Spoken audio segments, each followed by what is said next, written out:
ஓம் ஸ்ரீ குருப்பியோ நமக. நான் பிரம்மம், ஐ ஆம் தட். ஸ்ரீ நிசர்கதத்த மகாராஜ்.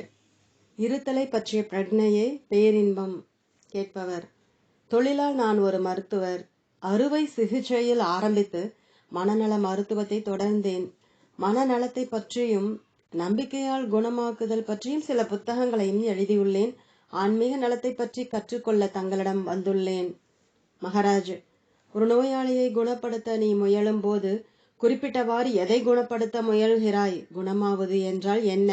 எப்போது ஒரு மனிதன் குணமடைந்து விட்டான் என்று சொல்வாய்?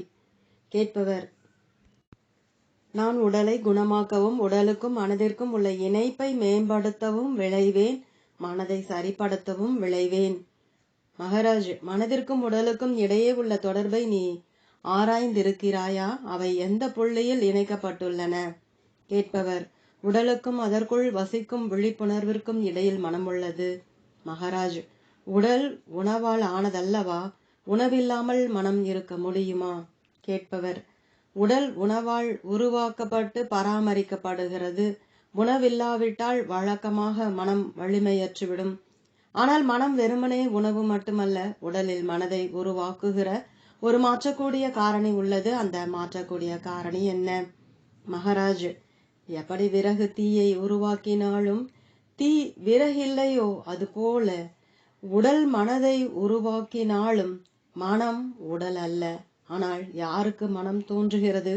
நீ மனம் என்று சொல்கின்ற எண்ணங்களையும் உணர்ச்சிகளையும் யார் அனுமானிப்பது? விறகு உள்ளது, நெருப்பு உள்ளது. நெருப்பை அனுபவித்து மகிழ்பவர் உள்ளார். யார் மனதை அனுபவித்து மகிழ்பவர்? அனுபவித்து மகிழ்வதும் உணவின் ஒரு விளைவா அல்லது அது சுதந்திரமானதா? கேட்பவர்: உணர்ந்தறிபவர் சுதந்திரமானவர். மகாராஜ், உனக்கு எப்படி தெரியும்? உன் சொந்த அனுபவத்திலிருந்து பேசு. நீ உடலோ மனமோ அல்ல, நீதான் அவ்வாறு சொல்கிறாய். உனக்கு எப்படி தெரியும்? கேட்பவர்: உண்மையாலுமே எனக்கு தெரியாது, அவ்வாறு நான் யூகிக்கின்றேன். மகாராஜ், உண்மை நிலையானது, மெய் மாற்றமில்லாதது. எது மாறுகிறதோ அது மெய்யானதல்ல. எது மெய்யானதோ அது மாறாது. இப்போது உன்னிடம் உள்ள எது மாறாதது? உணவு என்பது இருக்கும் வரை உடலும் மனமும் இருக்கும். உணவை நிறுத்தினால் உடல் இறந்துவிடும், மனம் கரைந்துவிடும். ஆனால் கவனிப்பவர் அழிந்து விடுவாரா? கேட்பவர்: இல்லை என்று யூகிக்கிறேன், ஆனால் என்னிடம் ஆதாரம் இல்லை. மகாராஜ், நீயேதான் ஆதாரம். உன்னிடம் வேறு ஆதாரம் கிடையாது, இருக்கவும் முடியாது. நீயேதான். நீ உன்னை அறிவாய், நீ உன்னை நேசிக்கிறாய். மனம் என்ன செய்தாலும் அது தன் சொந்த சுயத்தின் மேல் கொண்டுள்ள அன்பால் செய்கிறது. சுயத்தின் அடிப்படை இயல்பே அன்புதான். அது நேசிக்கப்பட்டது, நேசிப்பது, நேசிக்கத்தக்கது. சுயம்தான் உடலையும் மனதையும் மிகுந்த சுவாரஸ்யமானதாகவும் மிகுந்த நெருக்கமுடையதாகவும் செய்கிறது. உடலுக்கும் மனதிற்கும் கொடுக்கப்படும் கவனமுமே சுயத்திலிருந்துதான் வருகிறது.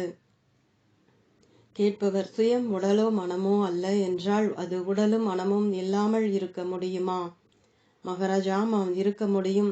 சுயம் மனதிலிருந்தும் உடலிலிருந்தும் சுதந்திரமாக இருப்பது பிரத்யட்சமான அனுபவம். அது சத்சித் ஆனந்தம், இருத்தலை பற்றிய பிரக்ஞையே ஆனந்தம். கேட்பவர்: உங்களுக்கு அது பிரத்யட்சமான அனுபவமாக இருக்கலாம், ஆனால் எனக்கு அவ்வாறில்லை. நான் அந்த அனுபவத்தை பெறுவது எப்படி? எந்த வழக்கத்தை பின்பற்றுவது? என்ன பயிற்சியை எடுத்துக்கொள்வது? மகாராஜ், நீ உடலோ மனமோ அல்ல என்று அறிந்து கொள்ள உன்னை விழிப்புடன் சதா காலமும் கவனி. உன் உடலாலும் மனதாலும் பாதிக்கப்படாதவாறு முற்றிலுமாக விட்டேத்தியாக நீ இறந்தது போல் வாழ். அதற்கு அர்த்தம் என்னவென்றால் உனக்கு உடலிலோ மனதிலோ எந்தவிதமான அக்கறையும் கிடையாது என்பது. கேட்பவர்: விபரீதமானது. மகாராஜ், நான் உன்னை தற்கொலை செய்ய சொல்லவில்லை. உன்னால் அது முடியாதும் கூட. நீ உடலை கொள்ளலாம், உன்னால் மன இயக்கத்தையும் நிறுத்த முடியும். அல்லது நீ என்று நினைத்து கொண்டிருக்கும் நபரையும் நாசம் செய்ய முடியும். உன்னுடைய சுய இருத்தல் ஏதொன்றின் விளைவும் அல்ல. இந்த முழுமையான விட்டேத்தியான தன்மை, உடலின் மீதும் மனதின் மீதும் அக்கறை இல்லாமல் தனித்து இருப்பதுதான் உன்னுடைய இருத்தலின் மையத்தில் நீ உடலோ மனமோ அல்ல என்பதற்கு சிறந்த அத்தாட்சி. உடலுக்கும் மனதிற்கும் நடப்பது உன் மாற்றக்கூடிய சக்திக்கு உட்படாததாக இருக்கலாம். ஆனால் நீ உன்னை உடலாகவோ மனமாகவோ கற்பனை செய்வதை எப்போதும் நிறுத்தலாம். எது நடந்தாலும் உன் உடலோ மனமோதான் பாதிக்கப்படுகிறது. நீ அல்ல என்று ஞாபகம் வைத்திரு. எதை ஞாபகம் வைத்துக் கொள்ள வேண்டுமோ அதை மட்டும் ஞாபகம் வைத்திருக்க நீ எவ்வளவு தீவிர ஆர்வத்துடன் இருக்கிறாயோ அவ்வளவு சீக்கிரம் உன்னை நீ உள்ளபடி அறிவாய். ஏனெனில் ஞாபகம் அனுபவமாக மாறும். தீவிர ஆர்வம் இருத்தல் தன்மையை வெளிக்கொணர்கிறது. எது கற்பனை செய்யப்பட்டு வேண்டப்படுகிறதோ அது நிஜமாகிறது. இங்கு ஆபத்தும் கூடவே வெளியேற வழியும் இருக்கின்றன. உனக்குள் இருக்கும் மாறாத உன் சத்திய ஸ்வரூபத்தை உன் உடலிலிருந்தும் மனதிலிருந்தும் பிரிக்க நீ என்ன முயற்சி செய்தாய் என்று எனக்கு சொல். கேட்பவர்: நான் ஒரு மருத்துவர். நிறைய படுத்திருக்கிறேன். உடற்பயிற்சியினாலும் குறித்த கால இடைவேளையில் உபவாசம் இருப்பதினாலும் எனக்கு ஒரு கடினமான ஒழுங்கு முறையை வகுத்து கொண்டேன். நான் சைவ உணவு மட்டுமே உண்பவன். மகாராஜ்: ஆனால் உன் மனதின் ஆழத்தில் நீ என்ன வேண்டுகிறாய்? கேட்பவர்: மெய்யை தேடி கண்டுபிடிக்க வேண்டுகிறேன். மகாராஜ்: மெய்யிற்காக என்ன விலை கொடுக்க நீ தயார்? எந்த விலையையும் கொடுப்பாயா? கேட்பவர்: கோட்பாட்டின்படி நான் எந்த விலையையும் கொடுக்க தயார். ஆனால் நிஜ வாழ்க்கையில் எனக்கும் மெய்யிற்கும் இடையில் குறுக்கிடும் விதமாக நடந்து கொள்ளும்படி திரும்ப திரும்ப உந்தப்படுகிறேன். ஆகையால் நான் அடித்து செல்லப்படுகிறேன். மகாராஜ்: மெய்யை தவிர வேறொன்றாலும் நிறைவேற்ற முடியாதபடி உன் ஆசைகளை அதிகமும் அகலமும் படுத்து. ஆசையில் தவறில்லை, ஆனால் அதன் குறுகிய மற்றும் மோசமான தன்மைதான் தவறு. ஆசை என்பது பக்தி. எல்லா வகையிலும் நிஜமான முடிவற்ற சாசுவதமான மெய்யின் இதயத்தின் மேல் பக்தியோடு இரு. ஆசையை அன்பாக மாற்று. நீ வேண்டுவதெல்லாம் மகிழ்ச்சியோடு இருப்பதே உன் எல்லா ஆசைகளுமே. அவை எதுவாக இருந்தாலும் நீ மகிழ்ச்சிக்காக இயங்குவதன் வெளிப்பாடே. அடிப்படையில் நீ நன்றாக இருக்க ஆசைப்படுகிறாய். கேட்பவர்: நான் அவ்வாறு இருக்கக்கூடாது என்று எனக்கு தெரியும். மகாராஜ்: பொறு. யார் சொன்னது நீ அவ்வாறு ஆசைப்படக்கூடாது என்று? மகிழ்ச்சியாக இருக்க வேண்டுவதில் என்ன தவறு? கேட்பவர்: நான் என்பது போக வேண்டும் என்பது எனக்கு தெரியும். மகாராஜ்: ஆனால் நான் அங்கு உள்ளது. உன் ஆசைகள் அங்கு உள்ளன. உன் மகிழ்ச்சிக்கான ஏக்கம் அங்கு உள்ளது. ஏன்? ஏனெனில் நீ உன்னை நேசிக்கிறாய். உன் ஆசைகள் முட்டாள்தனமாகவோ அல்லது புத்திசாலித்தனமாகவோ இருக்கலாம். எல்லா வகையிலும் நீ உன்னை நேசி, புத்திசாலித்தனத்துடன். எது தவறு என்றால் வேதனைப்படுத்திக் கொள்ளும் விதமாக உன்னை முட்டாள்தனமாக நேசிப்பதுதான். புத்திசாலித்தனமாக உன்னை நேசி. மூழ்கி திளைப்பதும் விரதத்துவமும் ஒரே காரணத்தை கொண்டிருக்கின்றன. உன்னை மகிழச் செய்வது மூழ்கி திளைப்பது முட்டாள்தனமான வழி. விரதத்துவம் புத்திசாலித்தனமான வழி. கேட்பவர்: விரதத்துவம் என்றால் என்ன? மகாராஜ்: ஒரு அனுபவத்தை பெற்ற பிறகு அதே அனுபவத்திற்குள் திரும்பவும் செல்லாமல் இருப்பது விரதத்துவம். தேவையில்லாததை விட்டொழிப்பது விரதத்துவம். இன்பத்தையோ தூக்கத்தையோ துக்கத்தையோ எதிர்பார்க்காதிருப்பது விரதத்துவம். இருப்பனவற்றை எப்போதும் கட்டுப்பாட்டிற்குள் வைத்திருப்பது விரதத்துவம். ஆசைப்படுவது தவறல்ல. நீ தேர்வு செய்திருப்பவை தான் தவறு. சில சமாச்சாரங்கள், உணவு, அதிகாரம், புகழ் இவையெல்லாம் உனக்கு மகிழ்ச்சியை தரும் என்று கற்பனை செய்வது முற்றிலும் தவறு. உன் விரிந்த மற்றும் ஆழமான மெய்யான சுயம் ஒன்றுதான் உன்னை உண்மையாகவும் நிலையாகவும் மகிழ்விக்கும். கேட்பவர்: சுயத்தின் அன்பை வெளிப்படுத்துவதாக ஆசை இருப்பதில் அடிப்படையான தவறு எதுவும் இல்லை என்பதால் ஆசையை எவ்வாறு சமாளிப்பது? மகாராஜ்: உன் ஆழமான சுயத்தின் விருப்பங்களை எப்போதும் மனதில் வைத்துக்கொண்டு உன் வாழ்க்கையை புத்திசாலித்தனத்துடன் வாழ். உனக்கு உண்மையிலேயே என்ன தேவை? பூரணத்துவம் அல்ல. ஏனெனில் நீ முன்பே பூரணமானவன். நீ செய்வதெல்லாம் நீ என்னவோ அதை செயலில் காண்பிப்பதுதான். இதற்கு உன்னிடம் முன்பே ஒரு உடலும் ஒரு மனமும் இருக்கின்றன. அவற்றை கைக்கொண்டு உனக்கு பணிபுரியவை. கேட்பவர்: யார் இங்கு இயக்குபவர்? யார் உடல் மனதை கைக்கொள்வது? மகாராஜ்: தூய்மையாக்கப்பட்ட மனம் சுயத்தின் நம்பிக்கையான ஊழியன். அது அகத்திலும் புறத்திலும் உள்ளவற்றை பொறுப்பில் எடுத்துக்கொண்டு அதன் நோக்கங்களுக்காக உழைக்க செய்கிறது. கேட்பவர்: அவற்றின் நோக்கங்கள் என்ன? மகாராஜ்: சுயம் பிரபஞ்சமயமானது. அதன் குறிக்கோள்களும் பிரபஞ்சமயமானவை. சுயத்தை பற்றி தனிப்பட்டது எதுவுமே இல்லை. மிகவும் முறையான வாழ்க்கையை வாழ். ஆனால் அதையே குறிக்கோளாக மாற்றி விடாதே.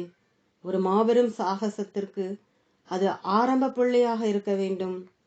கேட்பவர், நான் இந்தியாவிற்கு திரும்ப திரும்ப வர வேண்டும் என எனக்கு அறிவுரை சொல்கிறீர்களா? மகாராஜ், நீ தீவிரமான ஆர்வத்தோடு இருந்தால் அங்கும் இங்கும் போக வேண்டியதில்லை. நீ எங்கிருந்தாலும் நீதான். உன்னுடைய சொந்த சூழ்நிலையை நீயே உருவாக்கி கொள்வாய். பிரயாணமும் ஊர் சுற்றுவதும் உனக்கு மீட்சியை தராது.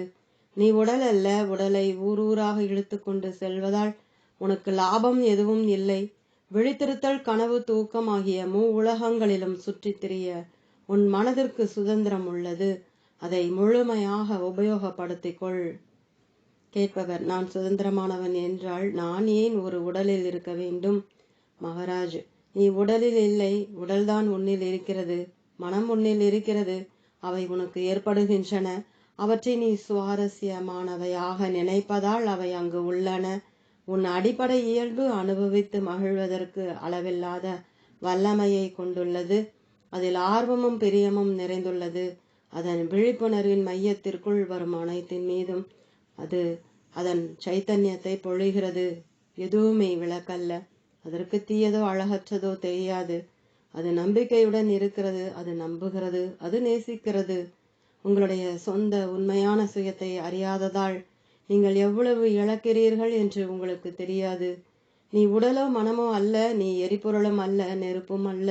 அவை அவற்றின் சொந்த விதிகளின்படி தோன்றி மறைகின்றன.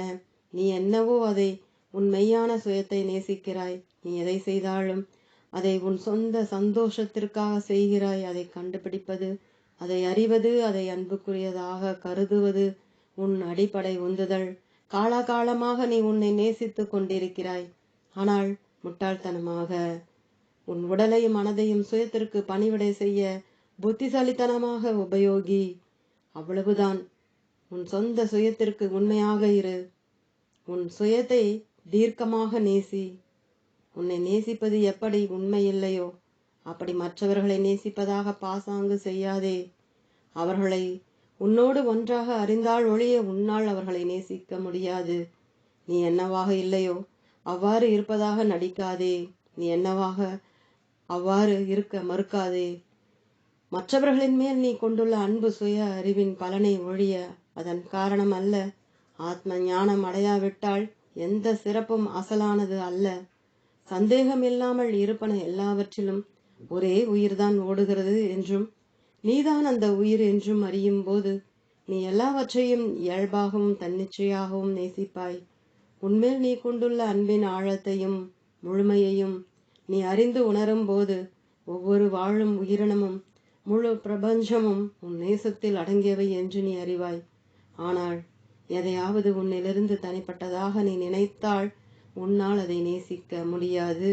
ஏனெனில் உனக்கு அதன் மேல் பயம், அந்நிய தன்மை அச்சத்தையும் அச்சம் அந்நிய தன்மையை ஆழப்படுத்தவும் செய்கின்றன. அது ஒரு தொடர் வளையம். சுயம் அறிதல் மட்டுமே அதை உடைக்க முடியும். அதற்கு பின்வாங்காமல் உறுதியுடன் செல். தொடரும். ஓம்.